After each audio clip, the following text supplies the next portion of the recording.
नमस्कार दोस्तों। वर्ष 2023 में एक लंबे अंतराल के बाद वुमेन रिजर्वेशन बिल पास हुआ, जिसे हम लोग नारी शक्ति बंधन अधिनियम के नाम से भी जानते हैं। इस बिल के द्वारा वुमेन्स को 33% रिजर्वेशन का लाभ मिला और 33% सीट्स को लोकसभा के साथ साथ राज्य के विधानसभा के जो सीट्स है वहां भी रिजर्व किए गए। लेकिन यह जो बिल आया था उसमें सर्टेन प्रोविजंस, नारी शक्ति बंधन अधिनियम में यह प्रोविजन किया गया था कि इसका लाभ नेक्स्ट जो सेंसस होगा या नेक्स्ट जो डिलिमिटेशन होगा उसके बाद इसको लागू किया जाएगा। अब इन प्रोविजंस जब पब्लिक डोमेन में आया उसके बाद वेरियस तरीके के व्यू पॉइंट्स आए, एक्सपर्ट का व्यू पॉइंट्स आए, अपोजिशन पार्टी का व्यू पॉइंट्स आया। सभी का यह डिमांड था कि जो इस प्रोविजंस के कारण 2029 जो कि आने वाला लोकसभा चुनाव रहेगा वहां पर महिलाओं को लाभ इसका नहीं मिल पाएगा। आइए समझते हैं इसको। और प्लस जो सरकार के द्वारा 3 तरीके के जो प्रोविजंस अभी लाए जा रहे हैं, 3 तरीके के बिल जो अभी लाए जा रहे हैं उनको भी समझेंगे कि आज जो लोकसभा में कौन से बिल पास होने वाले हैं और क्यों जरूरत था। अगर सरकार को इसको अगर 2029 के पहले लागू करना था महिला आरक्षण को, तो क्यों जरूरी थे इस तरीके के जो आपका आज जो 3 बिल पेश हो रहा। फर्स्ट है 131st कॉन्स्टिट्यूशनल अमेंडमेंट बिल जो पेश हो रहा। दूसरा है डिलिमिटेशन से का जो बिल है वह आपका हो रहा। तीसरा वह बिल हो रहा कि जो केंद्र शासित प्रदेश है वहां भी जो जहां पर विधानसभा है जैसे कि दिल्ली है, कश्मीर है या फिर पांडिचेरी है, वहां भी उसका लाभ मिले, इसके लिए भी एक बिल लाया जा रहा। तो सबसे पहले इसको समझने के लिए यहां पर हम लोग बेसिक से चलते हैं कि देखिए जो नारी शक्ति बंधन अधिनियम 2023 में आया, यहां यह प्रोविजन किया गया कि जब तक अगला डिलिमिटेशन या सेंसस नहीं होता है तब तक इसको लागू नहीं किया जाएगा। तो अगर डिलिमिटेशन और सेंसस को अगर आप फॉलो कीजिए तो देखिए होता क्या है कि सेंसस अभी 2026 में स्टार्ट हो रहा है जो 2027 में फाइनल होगा। और जब सेंसस 2027 में फाइनल होगा तो एक्सपर्ट के अनुसार लगभग 4 से 5 साल डिलिमिटेशन का जो प्रैक्टिस होता है, एक्सरसाइज होता है, उसमें लग जाता है। तो यानी 2030 के पहले तो संभव नहीं दिख रहा है डिलिमिटेशन। अगर ये क्लाउज रह जाएगा तो फिर जो 2029 का जो चुनाव है लोकसभा का उसमें लाभ नहीं मिल पाएगा। तो सरकार ने के द्वारा भी इसको आप कह सकते हैं कि एनालाइज किया गया और यह कोशिश किया जाएगा इस प्रोविजंस के द्वारा। मान लिया जाए कि जो नारी शक्ति बंधन अधिनियम है, अब अधिनियम में अगर चेंज करना है तो उसके लिए संविधान में संशोधन जो एक उसको संशोधन लाना पड़ेगा। तो ये इसका प्रोविजन जो है अब आपका 131st कॉन्स्टिट्यूशनल अमेंडमेंट के द्वारा लाया जाएगा कि जो यह आधार डिलिमिटेशन या सेंसस का रखा गया था इसे जो है हटा दिया जाए और इसमें जो है डिलिमिटेशन ऐसा नेक्स्ट सेंसस का हटा दिया जाएगा। लेकिन किसी न किसी सेंसस का आधार तो चाहिए। तो ऐसा मीडिया रिपोर्ट्स के अनुसार जो अभी सूचना मिल रहा है या जो न्यूज़पेपर के माध्यम से उसके द्वारा सरकार का फोकस है कि 2011 का जो सेंसस है उसको आधार माना जाए। तो उससे क्या होगा, उस आधार पे महिलाओं को रिजर्वेशन का लाभ मिलना चालू हो जाएगा। अब यहीं पर कंट्रोवर्सी है, जो ये 2011 का बेस है इसको लेके एक कंट्रोवर्सी है। आगे हम लोग चर्चा करेंगे आने वाले स्लाइड में क्या क्यों कंट्रोवर्सी है इसको लेके। क्योंकि जो पॉपुलेशन है वह किसी राज्य में ज्यादा बढ़ा है, किसी राज्य में कम बढ़ा, तो इसको हम लोग आने वाले स्लाइड में और डिटेल से इसको समझने की कोशिश करेंगे। दूसरा जो डिलिमिटेशन जो आपका बिल आएगा इसमें देखिए जो आने वाला सेंसस जब कंप्लीट हो जाता है तो उसके बाद डिलिमिटेशन एक्ट लाया जाता है।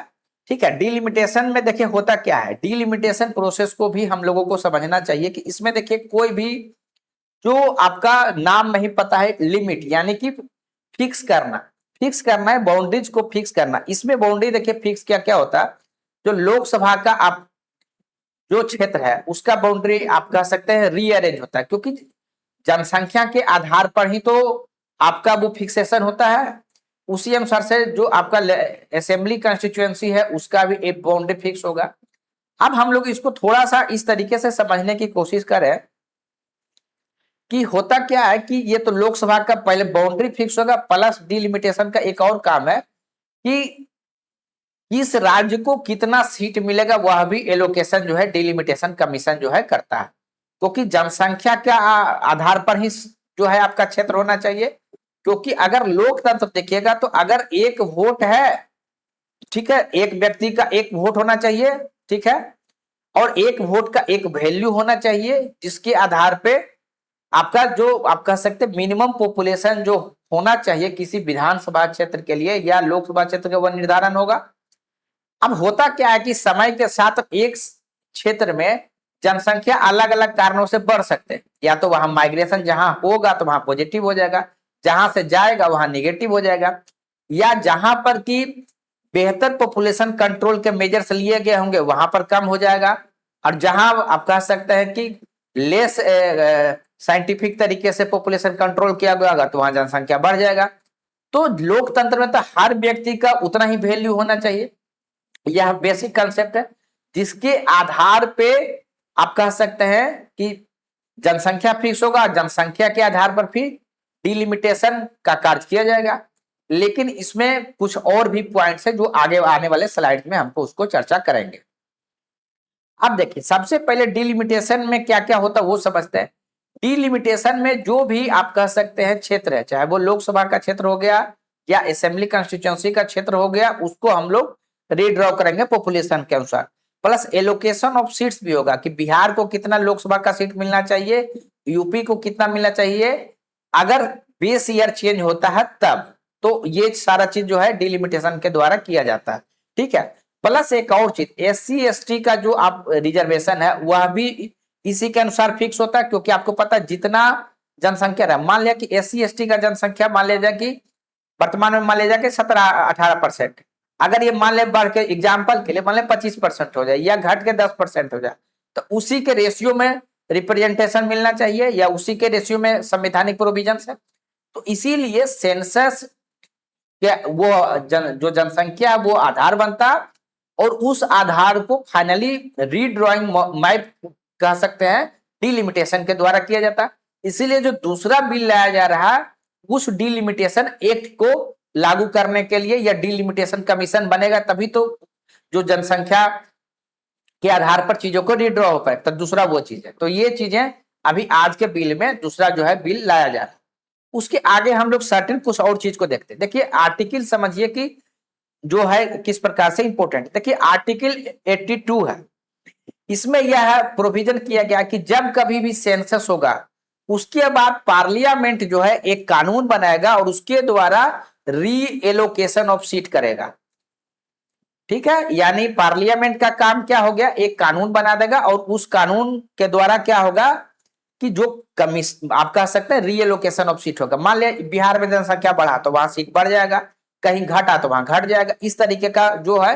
तो यह पार्लियामेंट को जो है इनेक्ट करना है, एक लॉ बनाना है। ये आर्टिकल जो आपका 82 है उसके तहत का प्रोविजन जो है किया गया, रीलोकेशन होगा। और प्लस जो है इसी के तहत प्रोविजन है, मान लीजिए कि 40 सीट मान लीजिए एग्जाम्पल के लिए बता रहे हैं, अगर मान लीजिए 45 सीट बिहार को मिला तो उसका क्षेत्र क्या होगा, वह भी जो है आपका यहाँ पर ये प्रोविजन जो है आर्टिकल 82 के तहत जो है आपका किया जाता है कि बिहार को मतलब 45 मिला तो उसका डिवीजन कंस्टिट्यूएंसी में कैसे होगा। तो ये चीज जो है आपका आर्टिकल 82 का था। उसी तरीके से राज्यों के केस में अगर आप देखिएगा, विधानसभा क्षेत्र का अगर आप देखिएगा तो ये आपका आर्टिकल 170 के तहत होता है।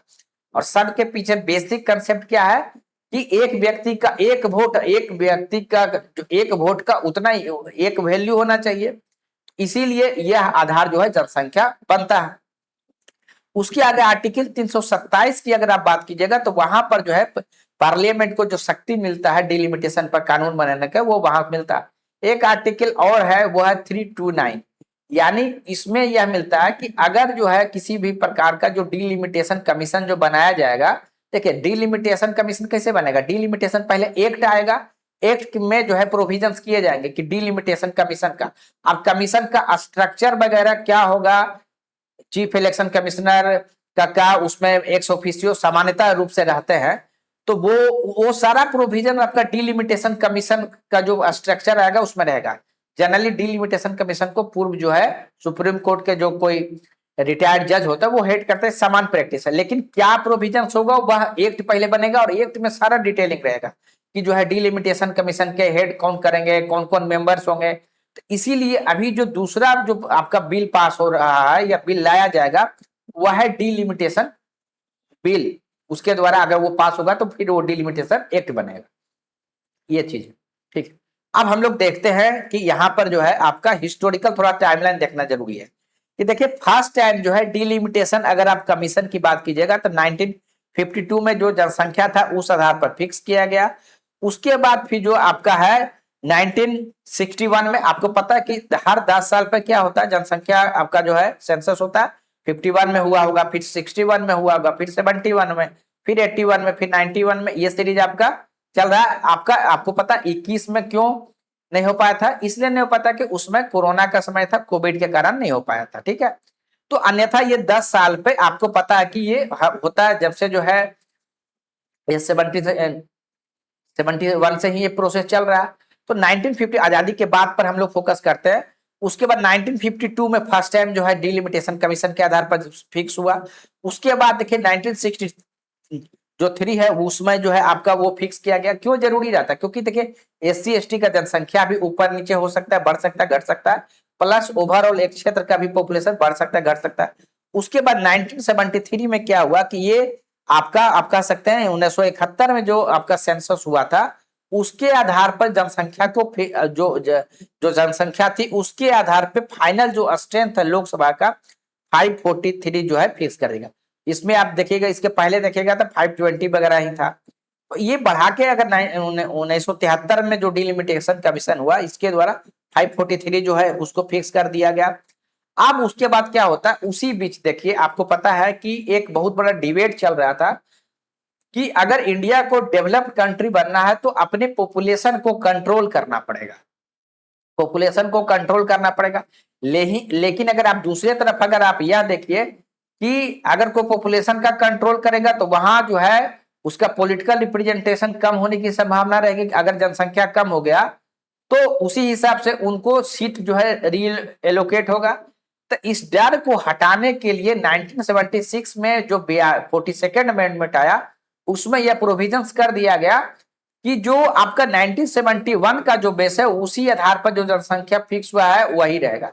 तो यानी उसके बाद से कोई भी स्टेट अगर जनसंख्या उसका कम भी होगा तो उनको इस बात का डर नहीं रहेगा कि उनका जो है पॉलिटिकल रिप्रेजेंटेशन जो है कम होगा। और ये जब ये खत्म हुआ 25 साल के बाद तो फिर 2001 में 84th अमेंडमेंट के द्वारा फिर से इसे अगले 25 साल के लिए बढ़ा दिया गया।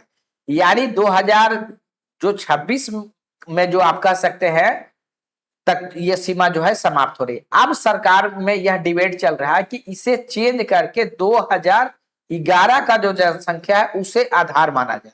तो अब यही इसी चीज को लेके आपको कंट्रोवर्सी जो है आपको देखने को मिलता है। ठीक है, तो अब हम लोग अभी तक देखें कि अभी तक मात्र 4 जो है डिलिमिटेशन कमीशन हुआ क्योंकि जरूरत ही नहीं पड़ा, क्योंकि अगर एलोकेट करना होगा तभी जरूरत था। इसीलिए जो है आपका 1952, 63, 73 जो है आपका उस आधार पे आपका मात्र जो है आपका कमीशन जो है आपका 2001 में एक कमीशन आया वो चल रहा है।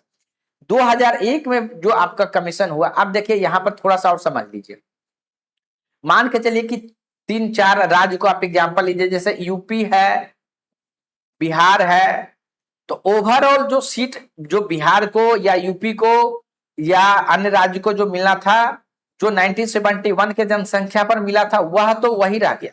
लेकिन 2001 में जो आप कह सकते हैं कि उसके आधार पर इंटरनल रीएडजस्टमेंट हुआ था, यानी लोकसभा क्षेत्र का दायरा जो 1970 कह सकते 6 में था वो चेंज हुआ होगा। यानी बिहार में 40 है तो 40 तो रहेंगे, लेकिन लोकसभा क्षेत्र का ज्यूरिडिक्शन या क्षेत्र जो है रीअरेंज हुआ है, हुआ है 2001 के आधार पर। तो ये चीज भी आपको क्लैरिटी रहना चाहिए। अब हम लोग थोड़ा सा उसके और आगे बढ़ते हैं। ठीक है, हम लोग वह चर्चा कर लिए कि डिलिमिटेशन कमीशन में कौन कौन लोग रह सकते हैं। सामान्यतः सुप्रीम कोर्ट के जो रिटायर्ड जज होते हैं वही चेयरपर्सन रहते हैं और एक ऑफिशियो मेंबर के रूप में आपका चीफ इलेक्शन कमिश्नर या स्टेट इलेक्शन कमिश्नर जो है वो रहते हैं। एसोसिएट मेंबर्स के रूप में एमपी एमएलए भी रहते हैं। ठीक है, तो ये सारी चीजें जो है आपको जानना चाहिए। अब हम लोग उस पर आते हैं जो अभी कंट्रोवर्सी बना हुआ है, जिस पर हमेशा जो है मीडिया में आपको देखने को मिलेगा। तो सबसे बड़ा जो आपका पॉइंट रहता है वो डेमोग्राफिक वाला है। देखिए, जो नॉर्दर्न स्टेट है, चाहे वो बिहार है, यूपी है, यहाँ पर क्या है, रिलेटिव पॉपुलेशन जो ग्रोथ है वो ज्यादा हुआ। हर स्टेट का ने अपना जो है अपने पॉपुलेशन को कंट्रोल किया है। ऐसा नहीं है नॉर्दर्न स्टेट ने भी किया है, साउदर्न स्टेट ने किया। यह बात है कि साउथ में जो है पॉपुलेशन पे ज्यादा बेहतर तरीके से कंट्रोल हुआ है बशर्ते कि नॉर्थ का। तो ऐसे में अगर आप देखिएगा 1971 के बाद अगर 2026 तक चला जाए, अगर पॉपुलेशन को देखा जाएगा, तो उस समय जो नॉर्थ के जो स्टेट होंगे वहां पर उनका जनसंख्या ज्यादा बढ़ा। जब ज्यादा बढ़ेगा और अगर 2011 का आधार माना जाए या अभी जो सेंसस हो रहा है अगर उसको आधार मान लिया जाएगा, और उसे केस में क्या होगा कि आपका नॉर्थ के जो स्टेट होंगे उनका रिप्रेजेंटेशन रिलेटिव रूप से बढ़ सकता है। ये कंसर्न है जो साउथ के स्टेट के द्वारा बार बार उठाया जा रहा है। अगर टीएफआर की बात कीजिएगा तो जैसे यूपी में 2.4 है, ठीक है, उसी तरीके से बिहार में 3 है, जबकि अगर आप तमिलनाडु वगैरह में देखिएगा तो 1.1 1.8 है। तो यानी वहां पर आप कह सकते हैं कि जो रिप्लेसमेंट लेवल जो है वह कम है, तो यहाँ जनसंख्या कम बढ़ा होगा, ठीक है। इसीलिए अगर आप 1900 आप इसको मानिए 1971 से अगर आप बेस मानिए, तो अगर यूपी और बिहार जैसे राज्य में देखिएगा तो लगभग 40 से 50% जो जनसंख्या है वो ग्रोथ हुआ। वहीं अगर आप साउथ के स्टेट में देखेगा तो लगभग 25 से 30% ग्रोथ हुआ, ठीक है। तो यही इशू जो है बार बार उठते रहता है। तो अगर इस जनसंख्या के को बेस के आधार पर रखा जाएगा तब जो है सीट ज्यादा मिल सकता है नॉर्थ को, ठीक है। लेकिन सरकार ने क्या जो है आप कह सकते हैं स्टेप ले रहे हैं, वो भी हम आगे आगे आपको चर्चा करेंगे। अगर इस आधार पर अगर देखा जाएगा जनसंख्या के आधार पर, तो हो सकता है यूपी में जो अभी 80 सीट है हो सकता है वो बढ़ के 100 प्लस हो जाए। बिहार में जो 40 है वह जो है बढ़ के आपका जो है 55 प्लस हो जाए। तो ये सारी चीजें अगर जनसंख्या को ही सिर्फ आधार माना जाए तो जो मान ले तमिलनाडु में मान ले 39 है तो वह घट के 35-38 हो जाए, केरला में 20 है 17-18 हो जाए। तो ये चीजें जो है उसमें है, और ये बात जो है साउथ के द्वारा जो है साउथ के जो स्टेट है उनके द्वारा उठा रहा है। लेकिन सरकार का यह तर्क है कि किसी भी प्रकार से किसी भी राज्य का जो सीट है वह घटाया नहीं, जबकि जबकि बढ़ाया जाएगा, बढ़ाया जाएगा और सभी का समानुपातिक रूप से 1.5 टाइम्स कर दिया जाएगा। मान ले बिहार में 40 है तो 1.5 टाइम्स कर दिया जाएगा, केरला में मान ले 20 है तो उसको 1.5 टाइम्स कर दिया जाएगा। इसी से संबंधित जो यही जो प्रोविजन है वो आपका बिल के माध्यम से अभी लाया जा रहा है। अब एक चीज और समझिए, डिलिमिटेशन जब होता है तो उसका आधार क्या होता है। आप देखिए बड़ी बहुत ही कंट्रोवर्शियल रहता है जब कभी भी डिलिमिटेशन होता है। तो सबसे पहले देखिए उसका बेस है वो रखा गया पॉपुलेशन इक्वालिटी, यानी कि हर कंस्टिट्यूएंसी चाहे अगर लोकसभा की क्षेत्र की बात करें या स्टेट असेंबली की, तो वहां पॉपुलेशन जो है वह ऑलमोस्ट इक्वल या जो है अप्रोक्सीमेटली इक्वल होना चाहिए। ये आपका जो भी सेंसस का आधार माना जाएगा उस आधार पर लेटेस्ट जो सेंसस होता है उसका आधार पर यह पॉपुलेशन सबसे बड़ा आधार होता है कि उस आधार पर जनसंख्या रहना चाहिए। दूसरा है कि जो बाउंड्री आप कह सकते हैं या जो लिमिट किया जाएगा, जो क्षेत्र बांटा जाएगा, ऐसा नहीं होगा उसमें ज्योग्राफी का ख्याल रखा जाएगा। ऐसा नहीं होगा किसी का कि बीच में ब्रेक हो जाए और उस तरीके से जो है मैप को रीअरेंज किया जाए। तो यानी वो कंटिन्यूटी रहना चाहिए, ज्योग्राफिकल कंटिन्यूटी का ख्याल जो है उसमें रखा जाना चाहिए। प्लस जो है एडमिनिस्ट्रेटिव जो आपका कन्वेनियंस है उसका भी ख्याल जो है रखा जाना चाहिए। ऐसा नहीं है कि एक लोकसभा है, एक विधानसभा क्षेत्र है, उसको 5 जिलों में बांट दिया गया। तो ये सारी चीजें जो है जो डिलिमिटेशन कमीशन जो है करती है, तो वो सारे बिंदु को ध्यान ये हम आपसे। प्लस जो है एससी एसटी का जो रिजर्वेशन है जिस अनुसार पॉपुलेशन है उस अनुसार से फिक्स किया जाता है। यह ध्यान रखा जाता है कि किस रीजन में एससी एसटी का पॉपुलेशन जो है ज्यादा है, ताकि उनका एक तो जनसंख्या होगा कि कितना परसेंट जो है रिप्रेजेंटेशन है उसके अनुसार से सीट फिक्स होगा, और उसमें भी किस एरिया में जो है एसटी का पॉपुलेशन ज्यादा है एससी का पॉपुलेशन ज्यादा, ताकि उन सीटों को रिजर्व किया जा सके। ये सारा काम जो है आपका डिलिमिटेशन कमीशन जो है के द्वारा किया जाता है। अब उसके आगे हम लोग देखते हैं कि जो डिलिमिटेशन जो है होता है इसमें 2 सिनारियो अगर आप देखिए तो पहला सिनारियो क्या होगा कि फुल डिलिमिटेशन किया जाए, यानी कि जो जनसंख्या है या 2011 का बेस माना जाए या अभी 2026 का बेस माना जाए, तो वो चीज मतलब कंप्लीटली किया। लेकिन यहाँ पर रिस्क क्या रहेगा, फेडरल टेंशन का रिस्क रहेगा, यानी साउथ के जो स्टेट है उनके द्वारा आप कह सकते हैं इसको अपोज किया जाएगा, ठीक है। और उसमें रीजनल एलिनिएशन का भी आप कह सकते हैं कि रहेगा, साउथ के स्टेट क्या कह सकते हैं कि उनका पॉलिटिकल रिप्रेजेंटेशन जो है घटेगा, और तो इसके आपको विरोध देखने को मिल सकता है। दूसरा एक तरीका जो है यह सिनारियो बन सकता है कि जो रीजनल बैलेंस है उसको रखा जाए, यानी लोकसभा का टोटल जो जैसे कि साइज है, जैसा कि न्यूज के माध्यम से जो जानकारी है उसके माध्यम से टोटल 850 जो है आपका सीट्स किए जाने का है, ठीक है। तो आपका ये किसी भी राज्य का आप कह सकते हैं जनसंख्या अभी के रिसेंट के हिसाब से नहीं एग्री, टोटल सीट ही बढ़ा दिया जाए सभी राज्य का, जैसा सरकार के द्वारा भी कहा जा रहा है कि 1 तो ये है। दूसरा, ताकि किसी भी प्रकार से इसमें पॉलिटिकल कंट्रोवर्सी का स्कोप ना रहे, तो ये चीज जो है यहाँ पर। अब देखिए दोनों का पॉजिटिव नेगेटिव भी समझने का जरूरत है। देखिए अगर हम लोग कंप्लीट फुल डील जो आप कह सकते हैं डिलिमिटेशन को अगर समझे, तो यहाँ पर यह रहता है कि हम लोग 1 वोट 1 वैल्यू की बात कहते हैं, तो वह चीज सही मायने में जो है आपका लागू हो जाएगा। प्लस जो कॉन्स्टिट्यूशनल मैंडेट है आर्टिकल 82 में क्या कहता है कि जब कभी भी सेंसस होगा तो डिलिमिटेशन कमीशन होगा, और डिलिमिटेशन कमीशन उसके अनुसार से सीटों को रीएलोकेट करेगा, तो ये चीज आपका हो जाएगा। उसी अनुसार राज्य को भी कॉन्स्टिट्यूशनल मैंडेट है आर्टिकल 170 के तहत, तो ये चीज हो जाएगा। ले और प्लस जो आप कह सकते हैं जो इम्बैलेंस है, जैसे मान के चलिए यूपी का एक अगर आप लोकसभा क्षेत्र अगर देखिए, वहां पर हो सकता है एक लोकसभा क्षेत्र में वर्तमान में 20 से 25 लाख वोटर हो, और वहीं अगर आप केरला में देखिएगा तो हो सकता है ऐसा अभी लोकसभा सीट होगा जहां 6 से 7 लाख पॉपुलेशन हो, तो मतलब 3 से 4 गुना अधिक लोग मिलके एक 20 लाख यूपी का जो है वह एक ही एमपी को बना पा रहे हैं, यहाँ पर 6 लाख बना पा रहे हैं। तो ये पॉजिटिव में है कि जो 1 वोट है उस हिसाब से रिप्रेजेंटेशन मिल सकता है, जो कॉन्स्टिट्यूशनल मैंडेट है वह जो है कंप्लीटली हो जाएगा, और जो डेमोक्रेटिक आप कह सकते हैं नेसेसिटी है इक्वल रिप्रेजेंटेशन का वो आपका पूरा हो सकता है, ठीक है। यानी कि उसके बाद क्या होता है कि जो आप कह सकते हैं कि वुमेन रिजर्वेशन भी लागू करना, उसके लिए भी इन चीजों का जरूरत है। तो ये तो पॉजिटिव में बातें हो गई कि ये है, लेकिन कंसर्न जो है वह भी हम लोगों के लिए जानना उतना ही जरूरी है कि इसमें कंसर्न सबसे अधिक जो साउथ के स्टेट का है कि उनका जो पॉलिटिकल आप कह सकते हैं जो रिलीवेंस है, क्योंकि सीट्स कम हो सकते हैं ऐसे में, तो उनका कम हो जाएगा, तो उसका जो है इसीलिए आप कह सकते हैं कि जो साउथ के स्टेट है उनके द्वारा अपोज किया जाएगा। फेडरलिज्म ये आप कह सकते हैं कि जहां की उसको इम्पैक्ट जो है आपका हो सकता है, ठीक है। और ऐसे में कोई भी जो स्टेट है आप कह सकते हैं जो बेहतर जनसंख्या नियंत्रण जैसे जो आप कह सकते हैं बेहतर जो स्टेप्स है वह लेने से फ्यूचर में हेसिटेट हो सकता है, तो ये चीज हो सकता है। ये हो सकता है कि जो स्पेशली हिंदी जो आपका पॉपुलेशन बेल्ट है वहां पर कोई पॉलिटिकल पार्टी जो है उनका अगर डोमिनेंस रहेगा तो केंद्र में भी उसी का डोमिनेंस हो सकता है।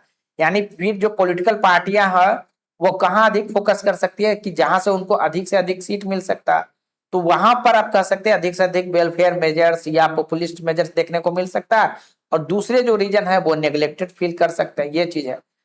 ऑलरेडी जो जो फिजिकल आप कह सकते हैं फेडरलिज्म है जहां की जो राज्य और जो केंद्र को के पास जितनी जो राशि जमा होती है उसका जो डिस्ट्रीब्यूशन होता है, उस डिस्ट्रीब्यूशन में भी एक आधार जनसंख्या रहता है, ऊपर से यह चीज हो सकता है तो चीजों को और कॉम्प्लिकेट हो सकता है। तो ये चीजें जो है हम लोग जो है स्टडी किए, लेकिन सरकार ने जो अभी बिल लाया सरकार के द्वारा यह तर्क दिया जा रहा है कि वह किसी का जो संख्या है वो नहीं घटाया जा रहा है, और सभी का आप कह सकते हैं जो समानुपातिक रूप से सभी का जो है सीट लोकसभा में बढ़ाया जाएगा, तो ये चीजें है, ठीक।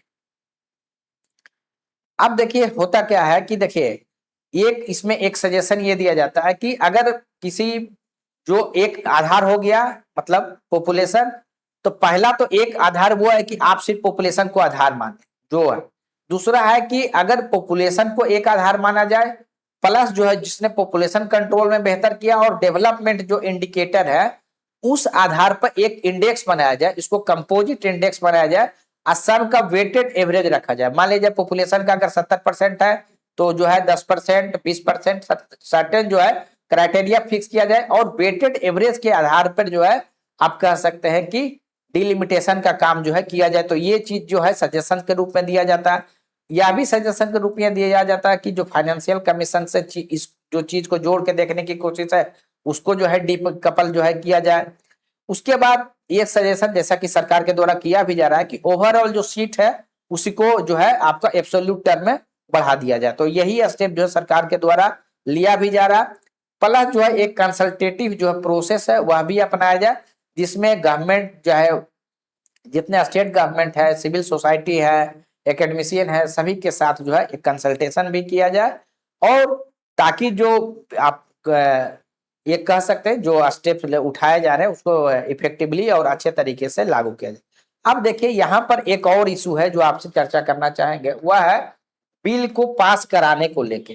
देखिए होता क्या है कि जब संविधान का कॉन्स्टिट्यूशनल अमेंडमेंट बिल अगर पास होगा, अभी आप देखिएगा कि क्योंकि इसमें राज्यों से भी रिलेटेड है, फेडरल इशू भी है, तो जब कभी भी संविधान का संशोधन होता है तो उसमें 2/3 जो आपका वोट चाहिए होता है पक्ष में, 2/3 जो जितने भी आप कह सकते हैं मेंबर्स उपस्थित होंगे और वोट दे रहे होंगे उसका 2/3।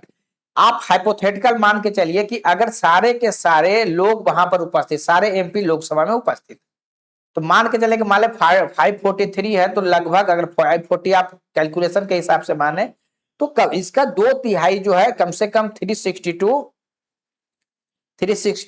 है और एग्जैक्टली 362 मेंबर जो है इसके फेवर में होने चाहिए, तब जाके चीज जो है संविधान संशोधन का पास हो पाता।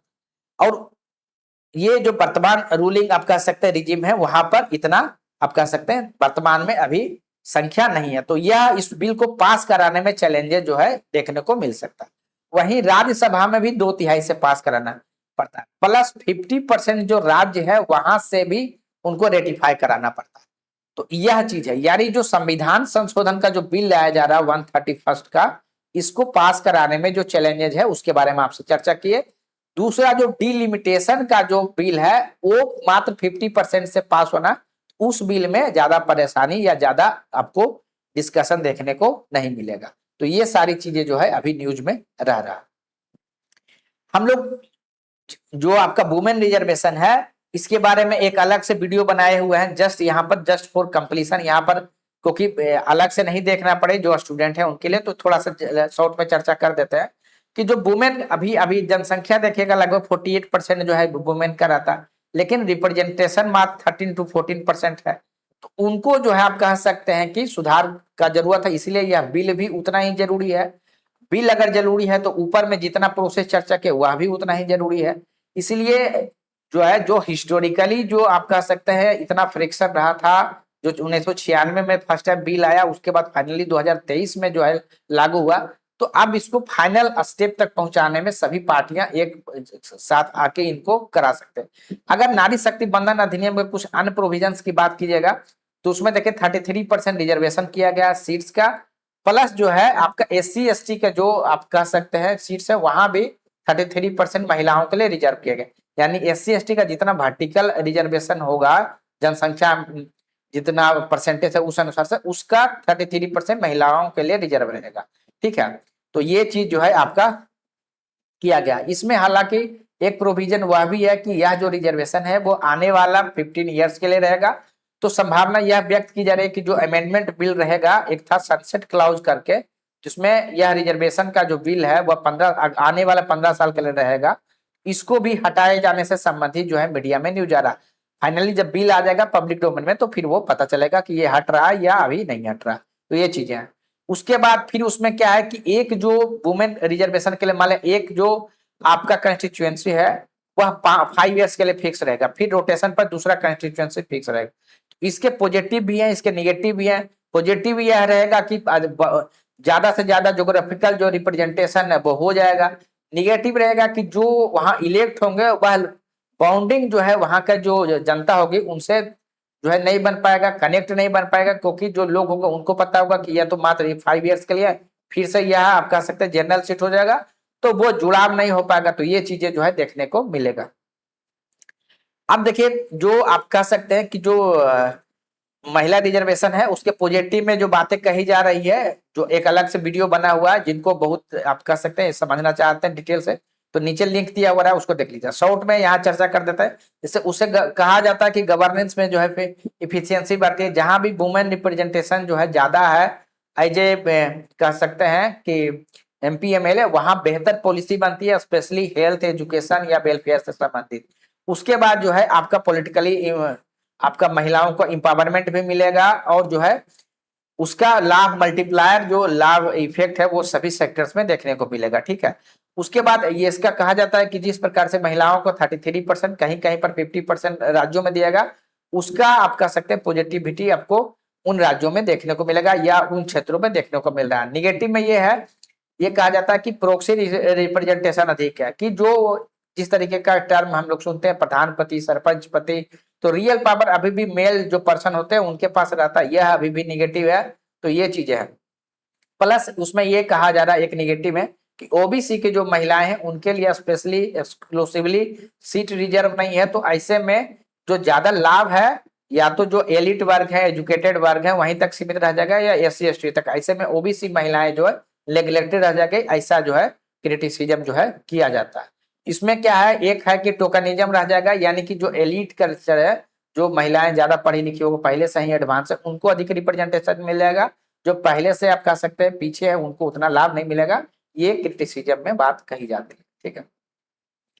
तो आप देखिए जितने भी तरीके का जो आप ऑब्स्टेकल था सरकार के द्वारा, चाहे वो डिलिमिटेशन का है या सेंसस का है, उसको आज संसद में 3 बिल पेश करके उन सब चीजों को जो है दूर करने की कोशिश की जाएगी।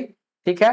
हम लोग यह भी समझे कि किस प्रकार से जो है चीजें जो है आपका आने वाला समय में आप रोल आउट होगा, क्योंकि सारा चीज हम डिटेल से आपके साथ चर्चा कर दिए कि सरकार के द्वारा जो बिल लाया जा रहा है उसमें कौन सा प्रोविजंस है, किस प्रकार से बिल पास हो सकता है, उस बिल को लाने की जरूरत क्या थी, ये सारी चीजें आपके साथ जो है हम लोग चर्चा किए हैं। लास्ट में स्पेशली स्टूडेंट के लिए, अगर आपको एग्जाम्स अगर नजदीक में है तब तो आप ये कंक्लूजन दे सकते हैं, अन्यथा आने वाला अगर एग्जाम 1-2 महीने के बाद है, तब तक ये बिल पास होने के बाद जो स्थिति रहेगी उसके बाद आप अपना वे फॉरवर्ड बनाइएगा। जैसे कि इसमें है कि कंसेंसस को बनाने की जरूरत, जो नॉर्थ साउथ में जो फेडरलिज्म को लेकर इशू हो रहा है वो ना हो, कंसेंसस बन जाए, उस तरीके की बात जो है कहा जाए। उसी तरीके से OBC सब कोटा का बात कहा जाता है सजेशंस के रूप में, कि जिस प्रकार से सुप्रीम कोर्ट ने सब कोटा को जो है आप कह सकते हैं इन प्रिंसिपल जो है अप्रूवल दिया है, तो जो है OBC जो महिलाएं हैं उनको भी इसका लाभ मिलना चाहिए। उसके बाद जितना प्रोसेस है उसको एक टाइमलाइन से बांध दिया जाए, ताकि आने वाला जो चुनाव है उसमें जो है चीजें सही इफेक्टिवली जो है लागू हो सकता है। तो उम्मीद करते हैं कि ये चीजें अभी आने वाला जो सप्ताह है उसमें आपका रनिंग न्यूज में रहेगा, उस पर डिबेट भी आते रहेंगे। तो जिस प्रकार से डेवलपमेंट होगा उसके साथ हम आपके पास साथ फिर से जुड़ेंगे। आज ये बिल आ रहा है तो आपके साथ इसलिए कनेक्ट हो कि सारी चीजों को पहले से बता दें, ताकि आप जो डेवलपमेंट होगा उसको आप अच्छे से समझ सके। तो थैंक यू वेरी मच। उम्मीद करते हैं कि आप इन मुद्दों को बहुत अच्छे से समझ गए होंगे। अगर आपको वीडियो अच्छा लगा होगा तो काइंडली आप इसको लाइक कीजिए, अधिक से अधिक लोगों के बीच शेयर कीजिए और चैनल को सब्सक्राइब कीजिए, साथ ही अपना वैल्यूएबल कमेंट दीजिए, ताकि आने वाले वीडियो में हम लोग उसको और इम्प्रूव और बेहतर कर सकते हैं। Thank you very much.